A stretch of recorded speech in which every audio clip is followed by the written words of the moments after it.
Greetings, everybody. This is March 20th. This is a midweek video, which is something that I almost never do because I want to cut through the basic BS, the things that don't matter. But this does matter, and this speaks volumes that I have to go out of my way and make one of these. Uh, so basically what happened, and I've already mentioned this in a series of posts. I wasn't sure that I was going to even make one about this before, because there was a pattern for the past couple of months that the regime, when they would get court orders that they really didn't like, they would play footsie with the judge and they would make excuses for why they weren't following them, but that's still a level of respect. Well, and I've mentioned that pattern, so I felt no need to comment on the instances of it. But that's been broken. That line that we were steady at for like 1.5, 2 months, and that, by the way, there's still a good chance that this fails, and that's why. But that pattern, that's broken now. Like this was a big step into the abyss. Namely Carolyn Leavitt, White House press secretary of basically like female Goebbels or something. Uh, there's plenty of other examples of people like this in other places, but he's a pretty famous propagandist. That Carolyn Leavitt just released a statement that said basically, screw you, we determined that this was legal, which is nothing. That's like self-enforcement. It doesn't exist. We determined that this was legal and we're going to do it anyway. Like, it was much worse than what I expected. I expected that they were going to make excuses about fuel or whatever, because that has been the pattern, but they broke their own pattern. And I always knew that this was something that could happen eventually. Like, that was why I mentioned that pattern existed. But after several months, it has been broken. This is basically a declaration of war on the judiciary, on the idea that you follow court orders. And it's interesting that it came from Carolyn Leavitt. I'll get to this later. All the weaknesses that I've described still exist. Like, those were the weaknesses that caused it to be so uncoordinated. All of those weaknesses still exist. And so, like, we might make a point to our new recruits or to the people that we're talking. We should probably be we should probably be minimizing this.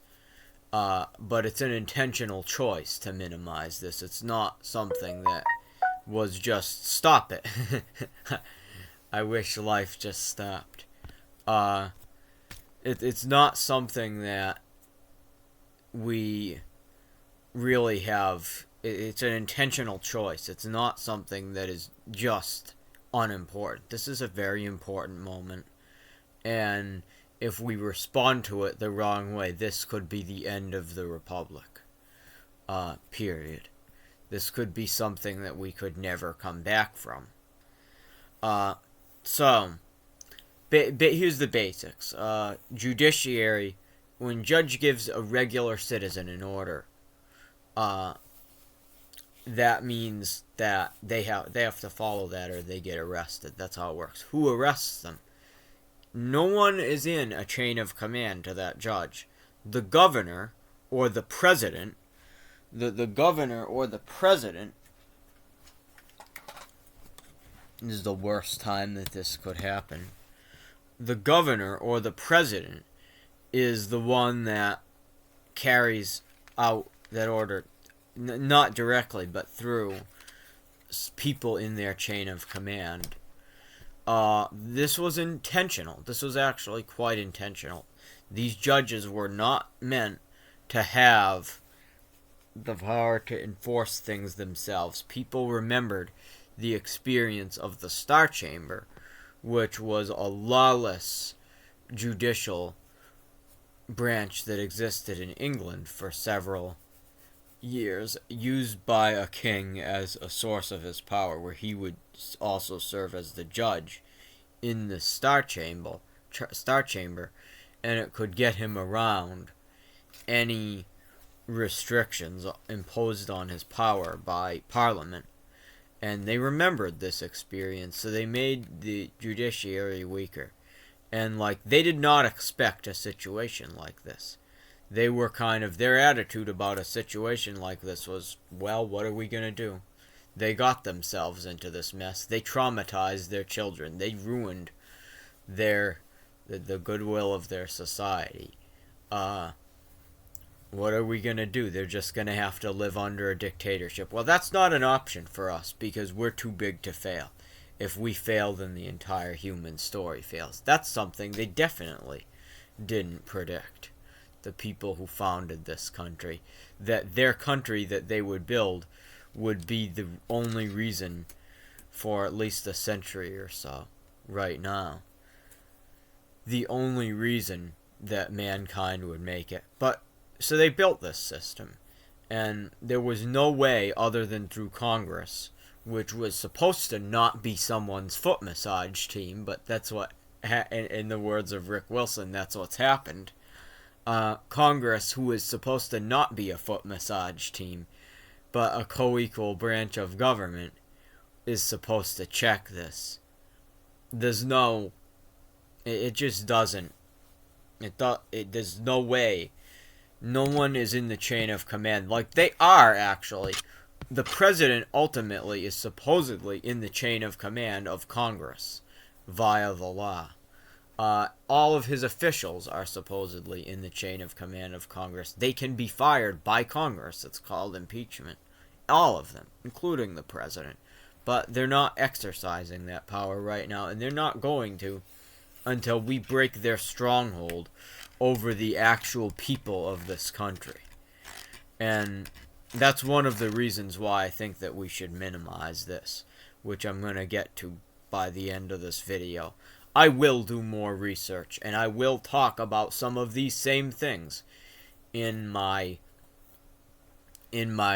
Saturday fireside, but this moment just demanded an immediate and comprehensive response. And writing just can't do it justice. This is a weak regime. It's still weak, by the way. Just because they're actually trying now, and they have declared war on the judiciary, which they can get away with for now. It doesn't mean that they're not weak. All this means is that they're actually trying to do the thing that they said they were going to do, and they were passive aggressively already trying to do it.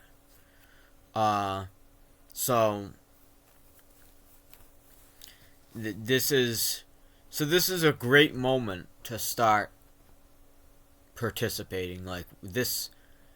What this has convinced me is that there is no way that we're going to get out of this mess without the economy crashing. The economy just has to take a nosedive. And that is something that is very dangerous. This is a very dangerous moment, and the economy has to just take a nosedive soon. And it's happening, maybe, but we have to speed it up, because this could happen if we're weak enough. It doesn't matter how weak they are, this could happen. And so they have to be starved of the funding. They have to have internecine fights, which could totally happen. All of this stuff has to happen, because if it doesn't, then they'll be able to do this to American citizens. There's no reason why those people have any less of a why the government has any less of an obligation to follow the law for those people than it does for American citizens. And like the judge ordered them, it doesn't matter if the judge ordered them to give a foot massage to these fucking people. They have to follow the order until they appeal it. That is how the system of appeals work. That would be an abuse of power by the judge, and they still have to follow it. That is the norm that we have in this country. It doesn't even have to be written. It's judicial review. This is a great time in terms of these are the times that try men's souls. I think that we should minimize this because it's very, at least to our newbies, because this is something that could scare people away. We don't want people to think that it's a serious possibility that they could go to prison, even though it is. And like there are people in other countries that can handle the idea of going to prison for what they believe. We don't want people to believe that that's a possibility today because our citizens can't really handle that. And again, remember all how we got here. We traumatized the majority of our population. Well,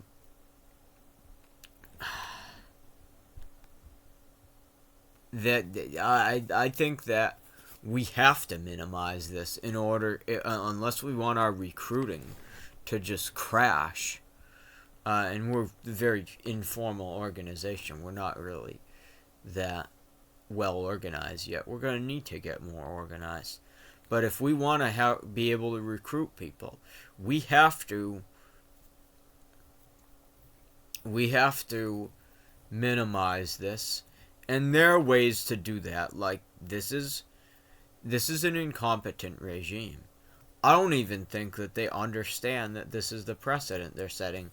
Like in other news, and I'm going to talk about this a lot more soon, they're hiring back, at least on paid leave, a lot of these people, the fired federal workers from Elon Musk and Doge, which is a coup itself. They're hiring back a lot of these workers, and they don't have to do that. Following the rules that they're following now, which is none of them, they don't have to do that. They can just... But I don't even think that they understand the precedent they're setting. I think that they just have this attitude towards immigrants, at least the stupider members, of which the actual supposed president is among them. I think that they don't understand what precedent they're setting. I think that they're that dumb. They don't understand the power that this gives them. And in terms of the actual fundamentals on their side, I talk a lot about the fundamentals on our side, and they're pretty grim. The fundamentals on their side are grim too. Their leadership is a person with dementia. Like, even Chuck Schumer, he's compromised in a lot of ways. He does not have dementia, but their leader does. And every other leader is an informal leader that are all in a turf war with each other, but the person that supposedly has primacy has dementia. That makes it hard for everybody to communicate with each other. As Ezra Klein put it, they're flooding their own zone. And that's a phenomenon that's continued. This is more than half of this regime to date has happened after that video, and that pattern's continued. But this assault on the judiciary is pretty terrifying, and it's being done in an incredibly disorganized way. I talked about the electoral aspect of it last week. I don't think I mentioned the impeachment drama, which I will not go through. I don't think I mentioned that, but I will. I did mention the I did mention the electoral aspect of this with the race between Schimmel and Crawford, which we have to win because the guy is just all about being completely submissive to the Donald and to this whole phenomenon, not just the Donald himself, unfortunately. I think that we have to minimize this, at least to the people that are further out towards the fringe, to our friends and family that are thinking about getting more involved. I'm speaking the news to people that more or less already know, and I'm also trying to speak. I want this channel to be a safe space for actual Trump supporters that are rethinking what they believe. I do want that, but a lot of this channel is speaking to people that are just that already know all of this stuff, and like we should probably be a little harsh on ourselves, but we should not. We should minimize this publicly as much as we can, unless you're like me and you have and you're actually doing the news, reading the news, like I do, publicly. And we've done this before, like we have done it. Like I said, the supposed president or things like that. I say the former President Trump as well. He's not the president of the United States. And that's something that we also minimize. It's illegal for him to be the president because of the 14th Amendment. And therefore he's impersonating.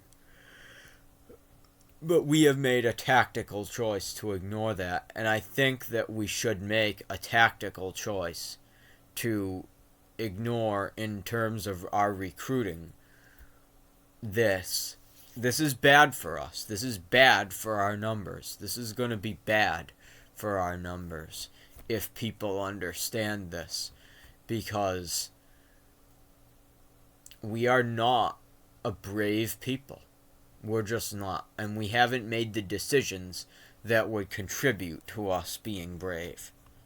So I'm going to get back to you for my next Saturday fireside, and I'm going to be doing also my reading, because I think that it is always important to know how we got here in the first place. But one day at a time, and this was a moment that just required me to speak out. God bless you all. We're all going to need it right now. At this point, we're just waiting on.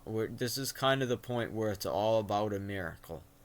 And part of that miracle is going to have to be, we're going to have to be calm. I think that it's a lesson that Timothy Snyder said. Stay calm in the face of adversity. We should act as if this is not happening. We should act as if we're safe. And we should make it feel safe to be part of this movement, even if it isn't, because fake it till you make it. It's common. It's not something I always agree with, but it wicked applies with this whole Trump thing. Fake it till you make it. That's how we're going to get out of this, because the fundamentals of people's psychology, the psychographics of this country, the fundamentals are not on our side. So we're going to have to fake it till we make it. And so God bless you all, and I hope to see you. If nothing happens that stops me from, if nobody comes for me personally, which I'm not an immigrant, I'm an American citizen, but if nobody comes for me personally, then I will see you on my next Saturday fireside. And God bless you. Take care. And I'll see you then.